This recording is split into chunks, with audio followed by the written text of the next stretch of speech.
اعوذ باللہ من الشیطان الرجیم بسم اللہ الرحمن الرحیم یوم نبعث من کل امت شہیدا۔ اب یہ جو مضمون جو ہے شہادت حق کا جو سورہ بقرہ میں آیا تھا، وَكَذَلِكَ جَعَلْنَاكُمْ أُمَّةً وَسَطًا لِتَكُونُوا شُهَدَاءَ عَلَى النَّاسِ وَيَكُونَ الرَّسُولُ عَلَيْكُمْ شَهِيدًا۔ اس کے بعد سورہ نساء میں آیا، ایک تو یہ آیا کہ اللہ کے گواہ بن کر کھڑے ہو جاؤ، پھر آگے چل کر آیا کیف اذا جئنا من کل امۃ بشہید وجئنا بک علی ہؤلاء شہید، آیت نمبر 41۔ وہ مضمون یہاں پھر دو مرتبہ اس صورت میں آ رہا ہے۔ وَيَوْمَ نَبْعَثُ مِن كُلِّ أُمَّةٍ شَهِيدًا، جس دن کے اٹھائیں گے ہم ہر امت میں سے ایک شہید۔ کون ہوگا وہ؟ جسے رسول کی حیثیت سے اس امت کو کی طرف بھیجا تھا۔ فَلَنَسْأَلَنَّ الَّذِينَ أُرْسِلَ إِلَيْهِمْ وَلَنَسْأَلَنَّ الْمُرْسَلِينَ، سورہ اعراف کی آیت نمبر 6۔ سب سے پہلے وہ جسے ہم کہتے ہیں پروزیکیوشن وٹنس کی حیثیت سے، عدالت کا گواہ، سرکاری گواہ کی حیثیت سے رسول کھڑا ہوگا، اور رسول یہ کہے گا کہ اللہ تیرا جو پیغام مجھ تک آیا تھا اس قوم کے لیے، میری قوم کے لیے، میں نے انہیں پہنچا دیا تھا۔ Now they are responsible. اب یہ جواب دہ ہیں، اب ان سے محاسبہ ہو سکتا ہے۔ تو یہ ہے نبی جو ہے گویا کہ اپنی قوم کے خلاف گواہی دے گا۔ اگر نبی یہ گواہی نہ دے تو وہ کہیں کہہ سکتے تھے اللہ ہمیں تو بات پہنچی نہیں، ہم بات سمجھے نہیں تھے۔ نبی کہے گا میں نے سمجھا دیا تھا، کھول کھول کر سمجھا دیا تھا، کوئی اشتباہ نہیں چھوڑا تھا، پورا مبرہن کر دی تھی بات، دودھ کا دودھ پانی کا پانی بالکل علیحدہ کر دیا تھا۔ کیسے انکار کریں گے؟ وَيَوْمَ نَبْعَثُ مِن كُلِّ أُمَّةٍ شَهِيدًا ثُمَّ لَا يُؤْذَنُ لِلَّذِينَ كَفَرُوا وَلَا هُمْ يُسْتَعْتَبُونَ۔ پھر ان کافروں کو نہ کوئی اجازت ملے گی اور نہ انہیں لیو فار اپیل ملے گی کہ کھڑے ہو کر کسی طریقے سے کوئی عذر جو ہے وہ تراش کر کچھ اپنے آپ کو بچانے کی کوشش کریں۔ وَإِذَا رَأَى الَّذِينَ ظَلَمُوا الْعَذَابَ، اور جس وقت کہ یہ ظالم اور یہ کافر اور گناہ گار دیکھیں گے عذاب کو، فَلَا يُخَفَّفُ عَنْهُمْ، تو پھر اب ان سے تخفیف نہیں کی جائے گی اس عذاب میں، وَلَا هُمْ يُنظَرُونَ، اور نہ ہی انہیں کبھی کوئی مہلت ملے گی، کوئی وقفہ نہیں ہوگا، وہ مسلسل ہوگا۔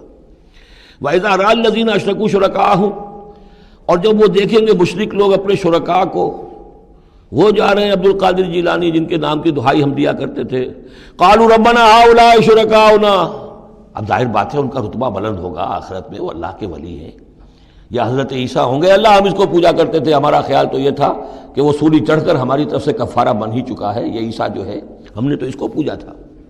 تو وہ کہیں گے ربنا هؤلاء شركاؤنا الذين كنا ندعو من دونك، یہ ہیں وہ شرکاء جن کو ہم تیرے سوا پکارا کرتے تھے دنیا میں۔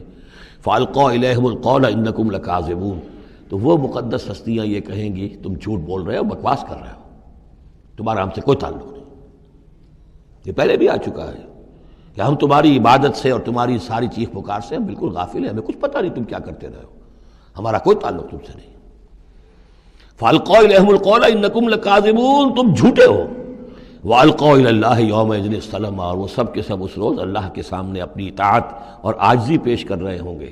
وَضَلَّ عَنْهُمْ مَا كَانُوا يَفْتَرُونَ، اور جو افطرا انہوں نے کر رکھے تھے، ان کے نام پر عقیدے گھڑے ہوئے تھے، وہ بچا لیں گے اور وہ چھڑا لیں گے، اور وہ کفارہ بن چکے ہیں، وہ ہمارے گناہوں کی طرف سے پہلے ہی جو ہے کفارہ بن کر وہ قربانی کا بکرا بن کر پھانسی پر چڑھ چکے ہیں۔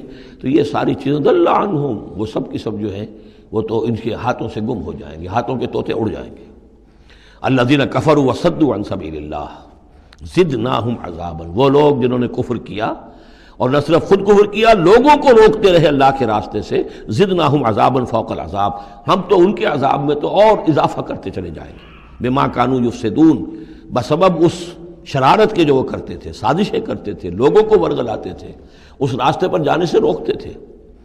وَيَوْمَ نَبْعَثُ فِي كُلِّ أُمَّةٍ شَهِيدًا، دوبارہ دیکھیے آ گیا، اور ذرا تصور کرو اس دن کا جس دن ہم ہر امت میں ایک گواہ کھڑا کریں گے۔ یہ تمام جو رسول ہیں گواہ ہیں۔ یا ایھا النبی انا ارسلناک شاہدا ومبشرا ونذیرا، شاہد شہید گواہ، اسی معنی میں سورہ مزمل میں آیا ہے، تمہارے پاس ہمارا رسول آ گیا ہے، جیسے کہ فرعون کے پاس رسول آیا تھا، فعصى فرعون الرسول فاخذناه اخذا وبیلا، لقد ارسلنا الیکم رسولا شاہدا علیکم کما ارسلنا الی فرعون رسولا فعصى فرعون الرسول فاخذناه اخذا وبیلا فکیف تتقون ان کفرتم یوما یجعل الولدان شیبا۔ وَيَوْمَ نَبْعَثُ فِي كُلِّ أُمَّةٍ شَهِيدًا عَلَيْهِمْ مِنْ أَنفُسِهِمْ، ان کے خلاف گواہی دینے، ان کے اوپر کھڑے ہو کر گواہی دینے والے انہی میں کے ہوں گے۔ وَجِئْنَا بِكَ شَهِيدًا عَلَىٰ هَٰؤُلَاءِ، یہ بالکل تقریباً وہی آیت جو سورہ نساء میں آ چکی، اور آپ کو کھڑا کریں گے گواہ بنا کر ان کے خلاف۔ اب ہؤلاء میں اشارہ کس کی طرف ہو رہا ہے؟ یہ جو قریش ہیں جن کو حضور نے یہ دعوت پہنچا دی ہے، جن پر اتمام حجت آپ کر چکے ہیں، یہ تو ہے جو براہ راست حضور ان کے خلاف گواہی دیں گے، اللہ میں نے ان کو بات پہنچا دی تھی اور کوئی شک و شبے کی گنجائش نہیں چھوڑی تھی، میں نے اتنے برس اپنی جان ہلکان کی ہے، میں نے ایک ایک کو پکارا ہے، علیحدگی میں جا کر بھی بات کی ہے، ڈنکے کی چوٹ بھی پکارا ہے، میں نے کوئی دقیقہ فرگزاشت نہیں رہنے دیا۔ باقی یہ کہ اس سے آگے اس کو پہنچانے کی ذمہ داری امت پر ہے، یہ گواہی پھر امت کو دینی ہے، اور اگر یہ امت یہ گواہی نہ دے سکے تو پھر لوگوں کی گمراہی کا وبال اس امت کے اوپر آ جائے گا۔ تمہارے ذمہ تھا آپ پہنچانا۔ یہ ہے اصل میں وہ نازک ذمہ داری جو امت مسلمہ کی حیثیت سے ہمارے کندھوں پر آئی ہے۔ اسی لیے جیسے ہی سورہ بقرہ میں وہ تحویل قبلہ کا اعلان آیا، وَكَذَلِكَ جَعَلْنَاكُمْ أُمَّةً وَسَطًا لِتَكُونُوا شُهَدَاءَ عَلَى النَّاسِ وَيَكُونَ الرَّسُولُ عَلَيْكُمْ شَهِيدًا، تو 19ویں رکوع میں شروع ہو گئی بات، یا ایھا الذین آمنوا استعینوا بالصبر والصلاۃ، بہت بڑی ذمہ داری آ گئی ہے تم پر۔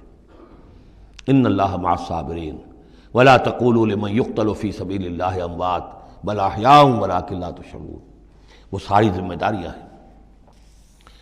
وجئنا بک شہیدا علی ہؤلاء ونزلنا علیک الکتاب تبیانا لکل شیء، اور اے نبی ہم نے اتار دی ہے آپ پر یہ کتاب، یہ قرآن، وضاحت کرتے ہوئے ہر شے کی، یعنی جو بھی انسان کی ہدایت کے لیے جو مسئلہ ضروری ہے وہ سارا کا سارا اس میں موجود ہے۔ وہدی ورحمۃ، اور وہ ہدایت بن کر آئی ہے اور رحمت، وبشریٰ للمسلمین، اور بشارت بن کر آئی ہے مسلمانوں کے لیے، اہل اسلام کے لیے، اللہ کے فرما